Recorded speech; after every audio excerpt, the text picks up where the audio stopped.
Halo semua, di video kali ini saya akan membahas manfaat dari MPWP gabungan suami dan istri. Jadi kalau yang mengikuti video saya sebelumnya, ini lagi-lagi pertanyaan pada saat saya membawakan materi financial planning di karyawan suatu perusahaan e-commerce gitu. Jadi waktu itu pertanyaannya begini, bagaimana cara mengelola keuangan bagi pasangan suami istri yang sama-sama kerja?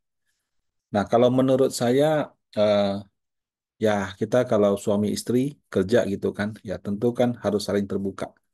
Tapi sebelum ke situ, menurut saya itu kan informal.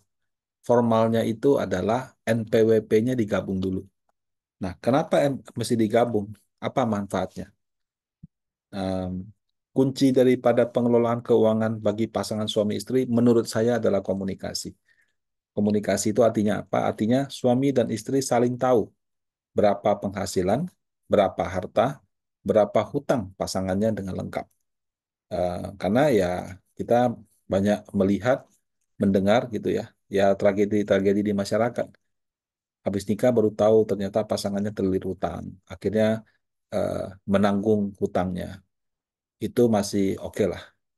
Begitu keluarganya terlibat, wah menanggung hutangnya nggak cuma hutang pasangannya, hutang keluarganya juga ikut terlibat gitu. Jadi komunikasi itu sangat penting. Nah, kalau kita tidak komunikasi, eh, menurut saya tidak bisa lanjut ke tahap berikutnya. Nggak usah ngomong yang, wah nanti begini, omong kosong semuanya. Yang penting harus tahu dulu. Ya. Kalau kamu nggak tahu tuh ibarat kamu punya aplikasi Waze, tapi kamu nggak tahu tujuannya di mana, ya nggak ada gunanya aplikasi Waze itu. Nah, cara yang paling valid, ya, yang paling bisa dipercaya, pasti bisa dipegang eh, untuk saling tahu itu adalah ya berdasarkan laporan di SPT. Kalau Anda lapor pajaknya benar, ya semua penghasilan Anda, semua harta Anda, semua utang Anda lengkap di situ. Nah, kenapa? Karena itu dokumen resmi yang dilaporkan ke negara. Dan kalau kita salah lapor ya, atau tidak melaporkan ada konsekuensinya. Kalau misalnya penghasilannya 1.000, kita ngakunya 300, ketahuan bisa kena.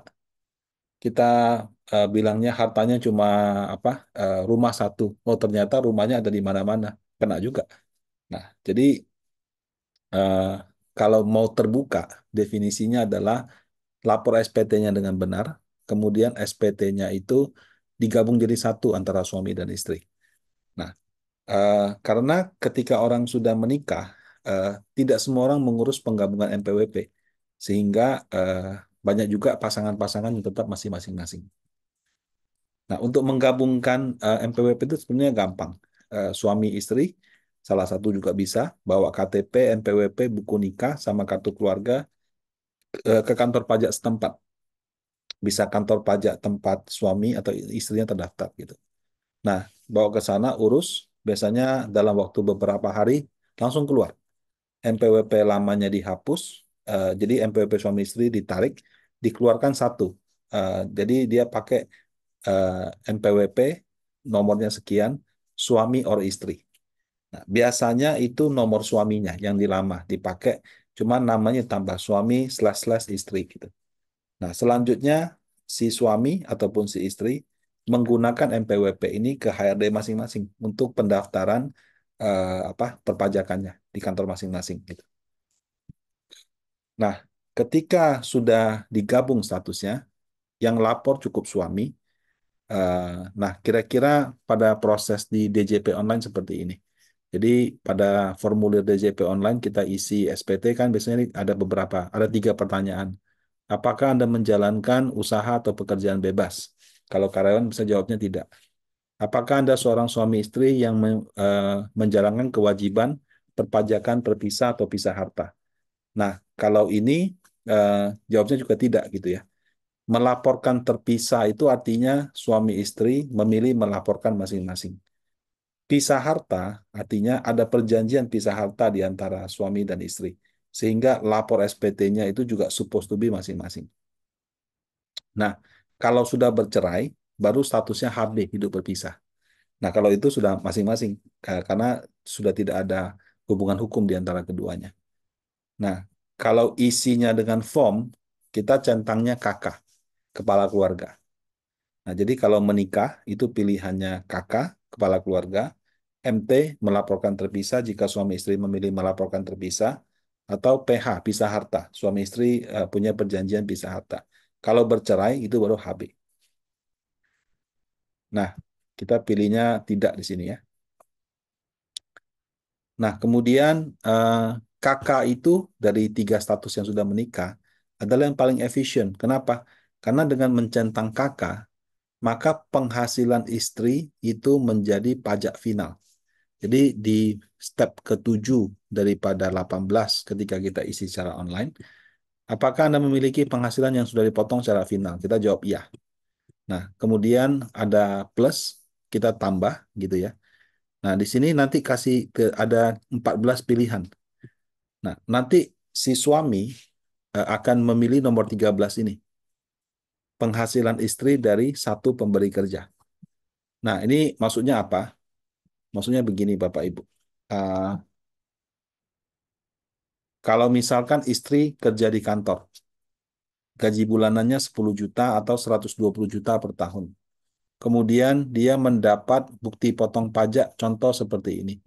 120 juta dikurangi sama PTKP, dikurangi sama ini semua, dapatlah sekian 64 juta, dikalikan tarif pajak efektifnya sehingga dia membayar 3.900.000. Jadi dipotong gajinya 3.900.000 dari biasanya dari gaji selama 12 bulan. Kalau ada THR dari 13 bulan, tapi income-nya 130 gitu.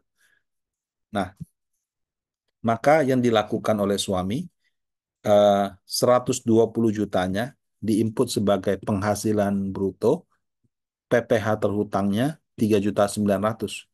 Tapi tidak usah khawatir walaupun dibilang terhutang, karena ini sudah dikategorikan sebagai PPh final. Dengan mengisi 120 juta dan 3.900.000, nanti dia muncul dalam bentuk seperti ini, yang kalau nggak kelihatan post zoom gitu ya. Nah, eh, 120 juta penghasilan bruto dari istri ini tidak akan membuat suaminya kurang bayar. Kenapa? Karena dengan menggabungkan MPWP, penghasilan istri dari satu pemberi kerja dianggap sebagai penghasilan final di suami. Sehingga namanya final kan, ya udah nggak usah bayar pajak lagi karena sudah dipotong oleh pemberi kerja istri di tempat yang lama. Nah, penghasilan yang kena pajak final ini sama seperti sewa properti, dipotong 10%. Sama seperti jual saham, kena 0,1%. Sama seperti kita beli obligasi dapat kupon, kena potong 10%. Sama seperti kita tempatin deposito, dipotong 20%. Nah, sama juga waktu istri dapat gaji dari kantor yang sudah dipotong, eh, itu dianggap sudah final, sehingga tidak ada lagi kewajiban pajaknya. Nah, baru kemudian di bagian harta, ya, tadi kan saya bilang SPT itu kan ada penghasilan, ada harta, ada hutang. Penghasilan tadi, penghasilan istri jadi final di suami. Harta bagaimana? Ya, pas harta kita ngisi, kan ada kode hartanya, nama hartanya, tahun perolehan, harga perolehan, keterangan. Nah, di keterangan ini, Bapak Ibu bisa menambahkan atas nama suami atau atas nama istri. Jadi di SPT suami itu ada daftar harta suami, daftar harta istri. Ya, harta-harta kan ada yang ada namanya. Contoh rekening bank, rekening di pasar modal, sekuritas, reksadana, kemudian tanah, properti, itu kan ada namanya. Kadang nama suami, kadang nama istri, kadang-kadang nama or gitu. Nah, kemudian ada juga yang nggak ada namanya, contoh perhiasan, cash. Nah, kalau itu nggak ada, nggak apa-apa. Tapi kalau yang ada atas namanya bisa kita tulis. Atau untuk pencacatan Anda, Anda juga bisa bikin, oh ya ini emasnya punya istri saya gitu. Nah, itu ditulis di situ keterangan. Karena ini free format, bisa kita input. Nah, dengan demikian, informasi harta suami istri jadi terbuka di satu SPT. Seperti itu. Nah, demikian juga hutang. Ya, hutang, sebentar. Nah, oke, ya ini seperti ini. Baru bersambung, ini karena kepanjangan ya, saya jadi ada dua bagian. Uh, Bentar. Nah, oke. Jadi kalau misalnya informasi penghasilan, harta sama hutang. Hutang tadi saya nggak ada kasih contohnya sih, tapi intinya Itu sama lah, kita input hutang ke lembaga jasa keuangan apa, nominalnya berapa, tahun peminjamannya berapa, pada akhir tahun sisa cicilannya berapa. Nah, kalau yang meminjam atas nama suami atau atas nama istri kan juga kita cantumkan di situ. Nah, kalau kita isi lengkap seperti itu, maka di SPT itu akan ada informasi penghasilan suami, penghasilan istri, harta suami, harta istri, hutang suami, hutang istri. Nah, kalau sudah tahu semua kan enak. Oh, total penghasilan kita sekian. Harta kita ada segini loh. Hutangnya ada berapa gitu. Nah, urusan operasionalnya tinggal rembukan aja. Siapa yang pegang PIN, siapa yang pegang ATM, siapa yang pegang buku rekening, siapa yang mengalokasikan pengeluaran gitu. Nah, kemudian setelah diatur operasionalnya siapa, eh, pada saat isi SPT kita bisa sama-sama lihat. Oh, harta kita tahun 2022 itu misalnya contoh 100 juta setelah dikurangi kewajiban. Di tahun 2022, naik nih lumayan jadi 150 juta. Rupanya dari penghasilan nggak dibelanjain semua, kita beli ini beli itu gitu. Nah, jadi itu bisa menjadi manajemen keuangan yang baik. Anggap saja seperti perusahaan. Perusahaan itu kan setiap tahun kalau bisa labanya tambah tambah banyak. Kalau sebagai perorangan setiap tahun tuh net worth-nya ya harta setelah dikurangi hutang tambah banyak gitu. Nah, itu artinya kita pengelolaannya berhasil. Uangnya kita belikan aset. Kalau misalnya eh, uangnya atau penghasilannya kita konsumsi terus, ya hartanya tetap atau bahkan bisa menurun kalau kita sampai jual harta untuk konsumsi. Nah, itu bisa menjadi evaluasi keuangan suami istri bersama. Nah, bagaimana Pak kalau misalnya karena satu dan lain hal gitu ya, mereka memilihnya MT atau PH gitu. Jadi MT itu melaporkan terpisah atau ada perjanjian pisah harta. Nah, jadi anggap saja ya penghasilan suami sama istri sama-sama nih. Istri 1 tahun 120 juta, suami juga 1 tahun 120 juta. Nah, sehingga masing-masing kena potong PPh 3,9, 3,9. Nah, kalau misalnya mereka pilihnya adalah MT atau PH, biasanya di bagian ini mereka shock gitu. Kenapa? Karena cara mengisinya itu beda sama yang tadi. Ketika mengisi yang karena dia MT atau PH, maka penghasilan dari istri tidak menjadi penghasilan final di suami. Jadi ngisinya itu di step ke-12. Status kewajiban suami istri, nah kawin, tapi pilihnya MT, memilih terpisah gitu. Artinya suami lapor SPT sendiri, istri juga melaporkan SPT sendiri. Walaupun masing-masing punya SPT sendiri, tapi karena mereka terikat dalam status perkawinan, dan secara pajak itu penghasilan gabungan satu keluarga, maka perlu diinput eh, di sini lapor sebagai suami atau lapor sebagai istri. Misalnya di sini kan lapor sebagai suami, penghasilan neto suami berapa, nanti penghasilan neto istri diisi di sini. Ya, jadi yang penghasilan dari istri setelah dipotong pajak itu. Nah, kemudian hmm, karena dilapor istri 120 juta, suami 120 juta, penghasilannya itu dijumlahkan 240 juta. Nah, suami istri kan pikir, ya udah dong, kan saya sudah dipotong, istri saya sudah dipotong. Jangan salah. Nah, kalau misalnya penghasilannya 240 juta, dan kalau kita sudah menikah dianggap penghasilan satu keluarga, nanti dihitung ulang nih. Oh, kalau gajinya, kalau 120 juta, memang benar cuma kena 3,9 juta. Tapi kalau satu orang punya penghasilan 240 juta, itu pajaknya 21 juta. Loh, kok bisa setinggi ini? Ya, karena kalau sudah suami istri digabung, berarti kan PTKP-nya cuma satu. Kalau lapor masing-masing kan masing-masing ada PTKP. Ada pengurangnya yang 50 juta itu. Terus yang kedua, begitu kalau 120 juta mungkin tarifnya masih yang 5%. Tapi begitu 240 juta, tarifnya mungkin yang sudah 10% gitu. Nah, karena dia dihitung dengan tarif lebih tinggi, PTKP-nya tinggal satu, pajak yang harus dia bayar 21,220 juta. Nah, tapi suami istri baru dipotong 7,8. Nanti pas di bagian terakhirnya itu akan kurang bayar sekitar 13 juta. Nah, itu biasanya langsung bikin sakit kepala. Oh, kok bisa kurang bayar begitu banyak gitu ya. Nah, biasanya kalau udah ketemu begini Bapak Ibu, em, pengalaman-pengalaman yang lalu ya, kalau orang pas ketemu gini, langsung dia kosongin lagi. Dia nggak input penghasilan istrinya. Jadi bagian tadi dikosongkan. Kenapa? Karena ya ini kan nggak ada kewajiban untuk mengisi, gitu. Dan pada dasarnya pajak itu self assessment, artinya orang lapor sendiri, eh, nilai sendiri. Kalau nanti diperiksa baru dikoreksi. Kalau nggak diperiksa ya sudah gitu. Nah, tapi kalau apes nih, suatu saat Bapak Ibu diperiksa, ya ini bisa menjadi salah satu bahan temuan gitu.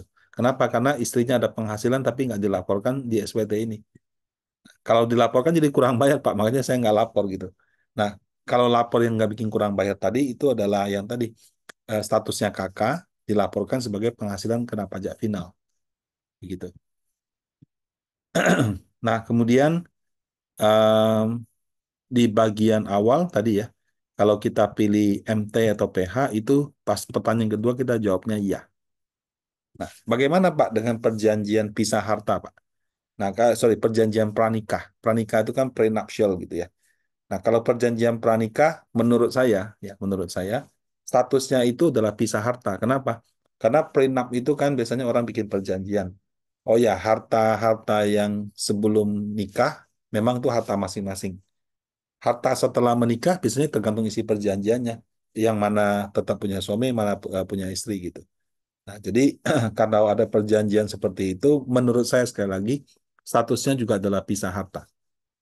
Nah, sehingga nanti kalau suatu saat hubungan ini tidak berakhir dengan baik, eh, pembagiannya jelas gitu, seperti itu.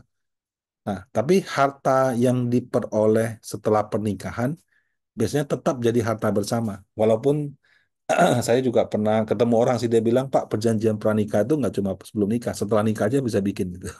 Jadi postnup namanya. Dan di situ bisa diatur nanti hartanya mana yang tetap punya suami, mana tetap punya istri. Biasanya kalau yang seperti itu bisa jadi dua-duanya punya kemampuan finansial yang sangat baik sehingga mereka bagi dengan jelas. Bisa juga ada satu pihak yang finansialnya jauh lebih baik, satunya biasa-biasa aja.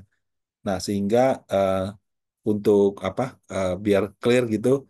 Oh ya, nanti kalau ada apa-apa bisa bagianmu yang ini, bagian saya yang ini gitu. Nah, itu kadang-kadang fungsi daripada prenup. Nah, kalau kita ikutin kan ada kasus artis yang suaminya kena masalah gitu. Ya, dan ternyata setelah diikutin, oh ada perjanjian pranikah dan diperiksa juga di pengadilan. Nah, para pesohor, selebriti, pengusaha besar biasanya, walaupun tidak selalu, juga ada perjanjian pranikah ini. Nah, tujuannya apa? Apakah untuk pajak? Bukan sih. Lebih kepada pelindungan. Jadi kalau misalnya ada satu yang bangkrut, eh, yang satunya lagi tidak kena dampaknya seperti itu. Nah, tapi secara pajak apakah ada keuntungannya? Tidak, Bapak Ibu. Secara pajak, kalau dia memilih PH atau MT, berarti pada saat lapor pajak suami istri lapor masing-masing akan jadi kurang bayar gitu. Nah, jadi ada plus minusnya. Kalau ada apa-apa ada pelindungannya, tapi kalau lapor pajaknya sesuai aturan, maka suami istri sama-sama punya penghasilan tinggi, begitu dikombin jadi satu, kena tarif yang lebih tinggi, itu akan kurang bayar pajak dan biasanya jumlahnya cukup signifikan gitu. Kayak tadi contohnya kan, 120 juta suami, 120 juta istri, kalau bayar masing-masing hampir 4 juta. Begitu dikombin jadi 21 juta, kurang bayarnya 13. Nah, jadi itu menjadi pertimbangan bagi Bapak Ibu. Kalau yang HB itu benar-benar suami lapor sendiri, istri lapor sendiri. Tidak ada kewajiban untuk menggabungkan penghasilan baik di final ataupun yang progresif tadi. Nah, demikian tentang manfaat menggabungkan MPWP. Semoga bermanfaat. Terima kasih.